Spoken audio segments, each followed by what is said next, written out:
A Promised Land. By Barack Obama. Book review by Chimamanda Ngozi Adiche. November 12, 2020. Barack Obama is as fine a writer as they come. It is not merely that this book avoids being ponderous, as might be expected, even forgiven, of a hefty memoir, but that it is nearly always pleasurable to read, sentence by sentence. The prose gorgeous in places, the detail granular and vivid. From Southeast Asia to a forgotten school in South Carolina, he evokes the sense of place with a light but sure hand. This is the first of 2 volumes, and it starts early in his life, charting his initial political campaigns. And ends with a meeting in Kentucky where he is introduced to the SEAL team involved in the Abbott raid that killed Osama bin Laden. His focus is more political than personal, but when he does write about his family it is with a beauty close to nostalgia. Wriggling Malia into her first ballet tights. Baby Sasha's laugh as he nibbles her feet. Michelle's breath slowing as she falls asleep against his shoulder. His mother sucking ice cubes, her glands destroyed by cancer. The narrative is rooted in a storytelling tradition, with the accompanying tropes, as with the depiction of a staffer in his campaign for the Illinois State Senate. Taking a drag from her cigarette and blowing a thin plume of smoke to the ceiling. The dramatic tension in the story of his gate crashing, with Hillary Clinton by his side. To force a meeting with China at a climate summit is as enjoyable as noir fiction. No wonder his personal aide Reggie Love tells him afterward that it was some gangster shit.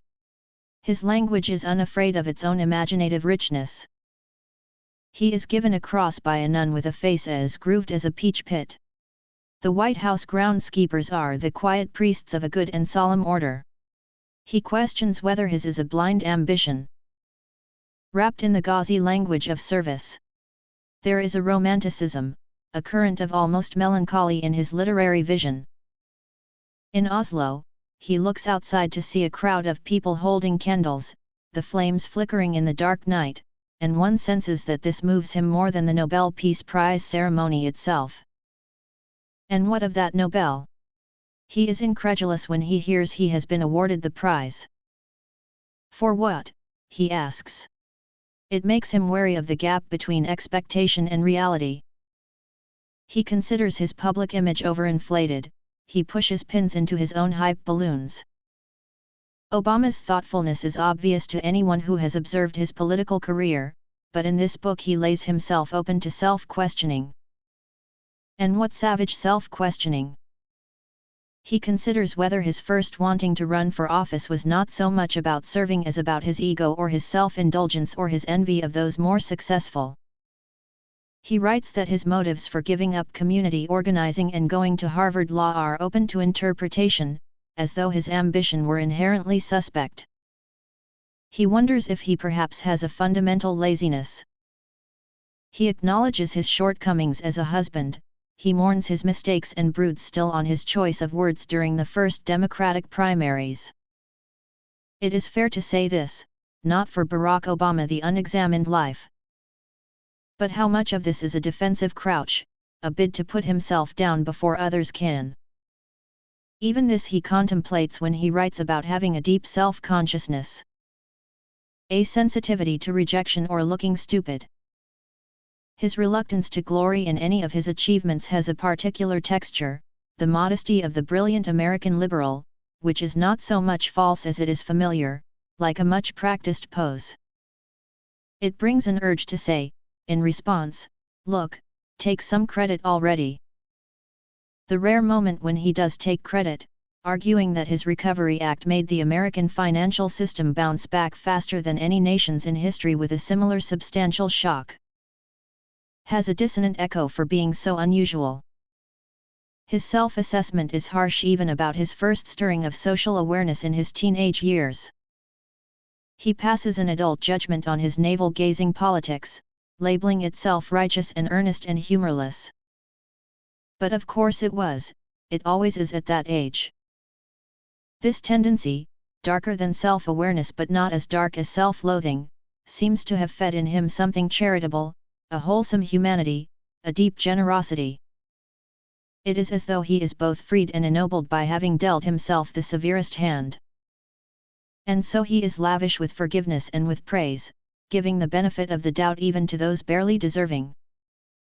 He makes heroes of people, Claire McCaskill voting her conscience for the DREAM Act, Tim Geithner's grace during the upheavals of the financial crash, Chuck Hagel's principled support of his foreign policy, his affection for his first-term inner circle. Valerie Jarrett, David Axelrod, David Plouffe, Robert Gibbs, Rahm Emanuel. Is moving, as is the work culture he creates, of not looking for scapegoats when things go wrong. He makes a point of regularly reading the letters of ordinary Americans not just to keep abreast of the concerns of the electorate but to lift his own spirits and suppress his own doubts. On George W. Bush's last day in the White House, Obama is angry to see protesters, thinking it graceless and unnecessary to protest a man in the final hours of his presidency. A lovely human response. But this being Barack Obama, self-indictor extraordinaire, he is quick to add that there is surely an element of self-interest in his position since he is now about to become president. And yet for all his ruthless self-assessment, there is very little of what the best memoirs bring, true self-revelation. So much is still at a polished remove. It is as if, because he is leery of exaggerated emotion, emotion itself is tamped down. He writes exhaustively about the nuts and bolts of passing his landmark Affordable Care Act, but with an absence of any interiority. "I love that woman," he says of Nancy Pelosi, after a phone conversation about the only way to bypass a Republican filibuster in the Senate. Bypassing the Senate version of the bill in the House. But we do not get anywhere near a measure of what emotional or even intellectual price he has paid for the many malicious Republican roadblocks which made that phone conversation necessary in the first place. If I sometimes grew despondent, even angry, over the amount of misinformation that had flooded the airwaves, I was grateful for my team's willingness to push harder and not give up, he writes. And one immediately thinks, if the determined and deliberate Republican opposition to Obama feels astonishingly reckless in retrospect. Members of Congress oppose bills they haven't fully read, merely because they are Obama's bills. It does not matter to them what the consequences might be for the country. One cannot help wondering if Obama imagines what his administration would have been without the Republican rancor. What if the billionaire conservative ideologues David and Charles Cook had not convened their sinister-sounding conclave of some of America's richest conservatives with the singular goal of strategizing how to fight Obama? What if the Republican hostility had not shaped the way the media, and consequently the public, viewed his administration? That Obama himself uses the term Obamacare, which at first was a derisive term used by the right for the Affordable Care Act, is revealing in how much the right set the agenda during his administration. When he writes about realizing that it was not merely his policies that the Tea Party had demonized, but him personally, his sentences are edged with an elusive quality. Something detached and impenetrable. With foreign policy, he is less guarded. He even manages a kind of poetic jingoism, where nearly every criticism of the United States is mere preface to an elegant and spirited defense. In this sense, Barack Obama defies the stereotype of the American liberal for whom American failure on the world stage is not the starter course but the main. He is a true disciple of American exceptionalism. That America is not merely feared but also respected is, he argues, proof that it has done something right even in its imperfectness. Those who complained about America's role in the world still relied on us to keep the system afloat, he writes, a reactionary position. As if it were innately contradictory to question America's outsized role and also expect America to do well at the job it chose to give itself. The highlight of the political memoir is the gossipy bit, the small detail that surprises or upends what we imagine we know. That rousing rallying cry of the Obama campaign, "Yes we can." It was Axelrod's idea, which Obama thought corny, until Michelle said it wasn't corny at all. Think of the iconic image of Jesse Jackson crying on the night Obama won the presidency. Here, we learn that Jackson's support for Obama's presidential campaign was more grudging than the enthusiastic support of his son Jesse Jackson Jr. And how odd that the first family pays out of pocket for food and toilet paper. Who would have thought that it would be generals rather than civilians who counseled Obama for more restraint in the use of force throughout the 8 years of his presidency? Or that he is actually a slow walker, with what Michelle called a Hawaiian walk, after so many images of him nimbly bounding up plain steps, striding across the White House lawn? Or, given his image of tireless discipline, that he is messy in that childlike absent-minded way that only men manage to be, knowing that someone will see to the mess. Someone, usually a woman. His loving friendship with Michelle sparkles in its solidity. He acknowledges the sacrifices she has made for him, and the pressures his political life thrust on her. When they first meet, she is tailored and crisp, focused on her career and doing things the way they're supposed to be done, with no time for nonsense. She is also, briefly, his mentor. She is perhaps the reason, along with his grandmother and mother, remarkable and unusual women both, that he seems so genuinely alert to misogyny. He articulates the burdens women face, the double standards and unfairness, the contradictory impulses of a sexist world, with a fluidity and fluency that can oddly lead to a kind of resentment. It is like a beleaguered new mother in middle-class America, overwhelmed and leaking milk, who looks at her patient, helpful husband and feels a burst of rage because what she wants is not his empathy but a new world in which his empathy is redundant. Here at last is a man who gets it, and yet that he so perfectly gets it feels like an affront. Is it a clever metaphorical take on gender role reversal that he frequently describes the physical looks of men and not of women? We are told of the handsomeness of men like Charlie Crist and Rahm Emanuel, but not the beauty of women, except for 1 or 2 instances, as in the case of Sonia Gandhi.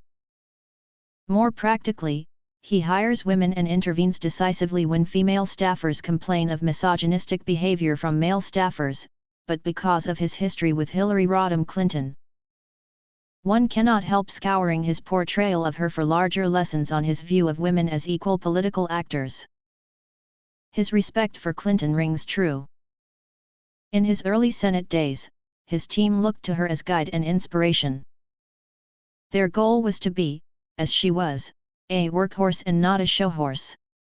He writes that her crying in New Hampshire, so unfairly mocked in the media, was a rare and genuine show of emotion. He clarifies his statement during their debate. "You're likable enough," which was meant to show his disdain for the question itself, how women are expected to be nice in ways that men never are. And just as this exegesis is about to end satisfactorily, he writes that he considered Clinton as his running mate but decided it would be too complicated. One can imagine perfectly sensible reasons for this complication, but the one we are given? The awkwardness of a former president roaming the West Wing without a clear portfolio. She doesn't get offered the job because of her husband. And then there are his biographical sketches, masterful in their brevity and insight and humor. Of the stone-faced Emily, a staffer on the Iowa campaign. My charm and wit invariably crashed on the rocks of her steady, unblinking gaze, and I settled on trying to do exactly what she told me. Vladimir Putin reminds him of the tough, street-smart ward bosses who used to run the Chicago machine. Also on Putin, physically, he was unremarkable. Secretary of Defense Bob Gates and the Indian Prime Minister Manmohan Singh both come across as having a kind of impassive integrity. General Stanley McChrystal has the manner of someone who's burned away frivolity and distractions from his life. Rahul Gandhi has a nervous, unformed quality about him. As if he were a student who'd done the coursework and was eager to impress the teacher but deep down lacked either the aptitude or the passion to master the subject. Joe Biden is a decent, honest, loyal man who Obama senses might get prickly if he thought he wasn't given his due. A quality that might flare up when dealing with a much younger boss. Chuck Grassley would hem and haw about this or that problem he had with the bill without telling us what exactly it would take to get him to yes. Sarah Palin had no idea what the hell she was talking about on the subject of governance. What Mitch McConnell lacked in charisma or interest in policy he more than made up for in discipline, shrewdness, and shamelessness. All of which he employed in the single-minded and dispassionate pursuit of power. Nicolas Sarkozy, bold and opportunistic, has his chest thrust out like a bantam cock's. In a private meeting, Hu Jintao reads from stacks of prepared papers. So monotonous that Obama considers suggesting that we could save each other time by just exchanging papers and reading them at our leisure. Lindsey Graham is the guy in the spy thriller or heist movie who double-crosses everyone to save his own skin. Harry Reid is brusque and decent and honest. You can win, he tells a startled Obama long before Obama thought he could. And with characteristic Camelot charisma, Ted Kennedy tells him, you don't choose the time. The time chooses you. If Kennedy's words suggest a sense of destiny, it isn't clear how much Obama himself wants it. He is a conflicted and sometimes reluctant participant in politics, a man who feels increasingly lonely as the size of his crowds swells. An unlikely leader with both a bohemian distrust of established politics and a realist's resignation to it. And how unlikely his political ascent. He attended the Democratic National Convention in 2000, invited by a friend, his fortune in tatters, unable to rent a car because his credit card was maxed out. Barred from the convention floor because his credential was too low rank. And then 4 years later he gave the keynote speech that ultimately propelled him to the presidency. There is, from the beginning, a sense that he is above the muck of politics. In the Illinois State Senate, a colleague doesn't pressure Obama to support a less than ethical deal, because Barack's different, he's going places. Obama risks a lot to run for the U.S. Senate. Michelle objects because she likes their privacy, and because they have little savings which would further shrink if he stopped practicing law. And puts in much effort, and yet there is a sense that were he to lose, he would not be crushed. I don't think you'll be unhappy if you never become president, Axe tells him during the campaign. Perhaps it is that he wants to be president but does not need to be, that he is interested in power not for power's sake but for what he might achieve with it. And that he would take any route that might bring about change, even if it did not involve accruing personal power. This might be why, after 8 years as president, he still comes across as a kind of outsider, writing about the political process as though he were not participating in it but merely looking in. His jaded description of the State of the Union address. The ritualized drama of it, no bipartisan clapping except for any mention of troops overseas. Has an undercurrent of ironic humor, but one with a broken heart at its center. He wishes things were different. He wishes that Senate confirmations were not made difficult merely to embarrass the administration in power. That issues important to ordinary citizens were not overlooked because they do not have expensive lobbyists roaming the halls of Congress on their behalf. That senators were not bullied into voting a certain way, as Olympia Snowe was by Mitch McConnell.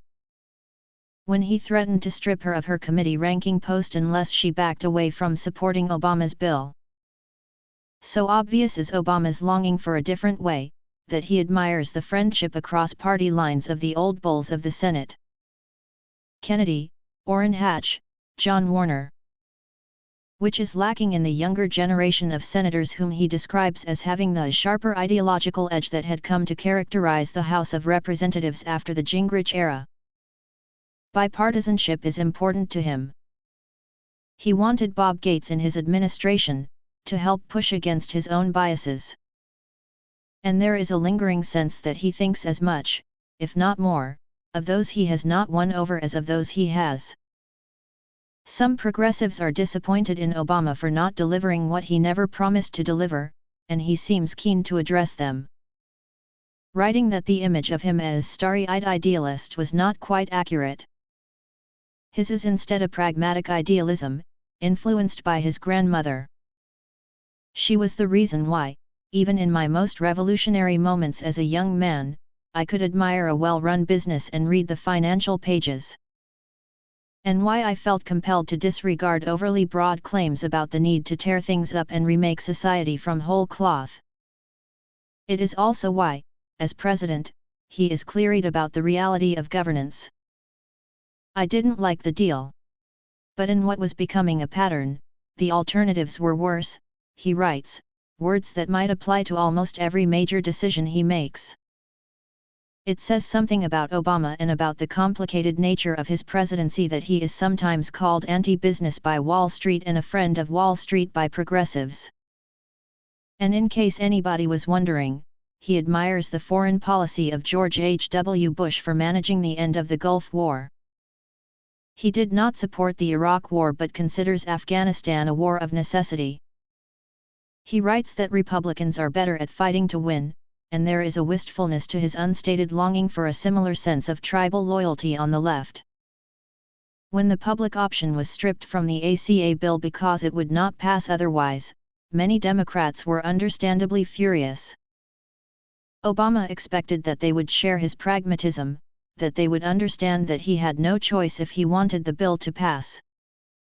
He makes a convincing argument here for accepting the imperfect ACA, because social welfare policies like the Civil Rights Act and New Deal started off imperfect and were built upon. Why did he not, publicly and consistently, make this argument then? But it is on the subject of race that I wish he had more to say now. He writes about race as though overly aware that it will be read by a person keen to take offense. Instances of racism are always preceded by other examples that ostensibly show the absence of racism.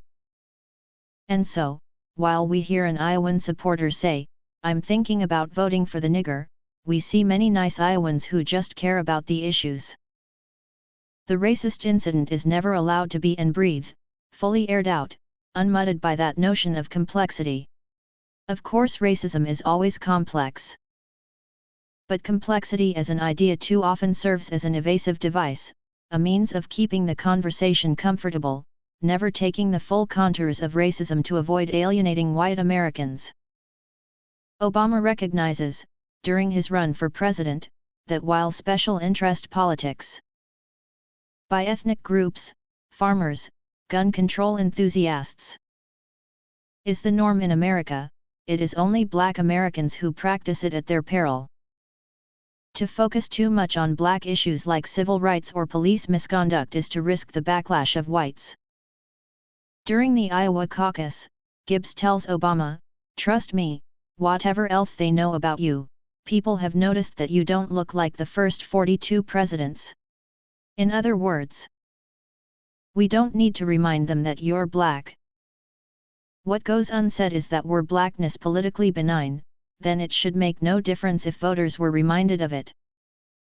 There is something so unfair about this, and yet one realizes that the approach was probably the most pragmatic, the only way to win, much as pragmatic brings with it a foul smell.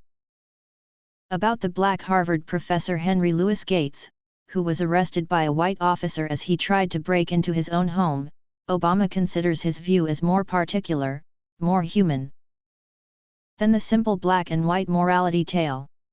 He argues that the police overreacted in arresting Gates, just as the professor overreacted to their arrival at his home. Which feels like the kind of facile equating that is usually the forte of the racially naive. Both sides were bad, as though both sides are equal in power. And yet he learns from internal polling that the single incident that caused the biggest drop in support among white voters throughout his entire presidency was the Gates incident. There is a similar loftiness, if not a mild condescension, on the subject of Jeremiah Wright, the pastor of the church the Obamas sporadically attended in Chicago, whose fiery sermon criticizing American racism became a scandal during Obama's campaign. Obama writes of his rants that were usually grounded in fact but bereft of context, and suggests that anger about racism was out of place in a congregation of wealthy, successful Black people. As though class in America somehow cancels race. Of course, Obama has a fine-toothed understanding of American racism, but perhaps because of his unique parentage and history, he has cast himself as the conciliatory middle child, preferring to leave unsaid truths that might inflame, and insulating those said in various layers of cant. He is brooding still about his infamous description of the rural white working class. They get bitter, they cling to their guns or religion or antipathy toward people who aren't like them, or anti-immigrant sentiment, or anti-trade sentiment as a way to explain their frustrations. Because he hates to be misunderstood, which is reasonable enough. He has empathy for the white working class and was after all raised by a grandfather with working class roots. But in clarifying his position he writes, throughout American history, politicians have redirected white frustration about their economic or social circumstances toward black and brown people. It is a strange act of abdication of responsibility. Is white working class racism merely the result of evil politicians hoodwinking hapless white people? And so when he writes that John McCain never displayed the race-tinged nativism common in other Republican politicians, one wishes that there were more fully fleshed examples of those. In a book that sometimes seems to conflate a sophisticated take on race and a dismissive one.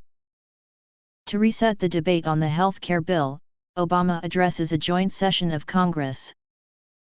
As he corrects the falsehood that the bill would cover undocumented immigrants, a little-known congressman named Joe Wilson, red with fury, racist fury, in my opinion, shouts "You lie." And in that moment he is partaking in that age-worn American tradition of a white man disrespecting a black man even if that black man is of a higher class. Obama writes that he was tempted to exit my perch, make my way down the aisle, and smack the guy in the head. His downplaying of the matter at the time is understandable. He is a black man who cannot afford anger. But now, in this recounting, that he writes of his reaction using the childlike language of a hypothetical smack is bewildering. What does it mean to be publicly insulted, the first time such a thing has happened to a President of the United States addressing a joint session of Congress? Yes, his assumed foreignness, his unusual parentage and name, played a role in the reception he got, but if his were a white foreignness, if his father were Scandinavian or Irish or Eastern European, and if his middle name were Olaf or even Vladimir, the demonizing would not be quite so dark. If he were not black he would not have gotten so many death threats that he was given Secret Service protection very early in the primaries. Long before he even knew he would win he already had bulletproof barriers in his bedroom. And what does the protective pessimism of so many black Americans, people convinced he would be killed for daring to run for president, say about America's imaginative poverty on the subject of black people? Why does Obama feel lucky to be in the White House with a middle name like Hussein? Why were we crying when he won? During Obama's presidency, I would often say, accusingly, to my friend and argument partner Chinaku, "You're doing in Obama." Take a damn stand. Doing in Obama meant that Chinaku saw 73 sides of every issue, and he aired them and detailed them, and it felt to me like subterfuge. A watery considering of so many sides that resulted in no side at all. Often, in this book, Barack Obama does an Obama.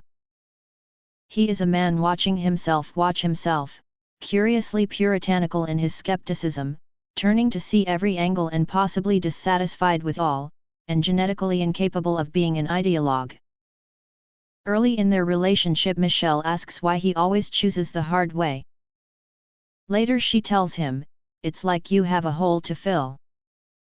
That's why you can't slow down." Indeed. Here, then, is an overwhelmingly decent man giving an honest account of himself. It is now normal to preface any praise of a public figure with the word flawed, but who isn't flawed? As a convention it feels like an ungracious hedge, a churlish reluctance to commend the powerful or famous no matter how well deserved. The story will continue in the second volume, but Barack Obama has already illuminated a pivotal moment in American history, and how America changed while also remaining unchanged. Chimamanda Ngozi Adiche is the author of the novels Purple Hibiscus, Half of a Yellow Sun and Americana.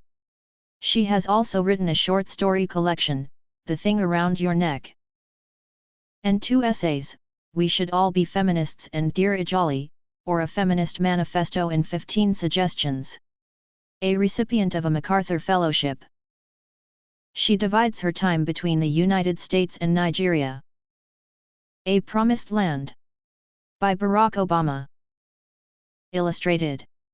768 pages, Crown. $45.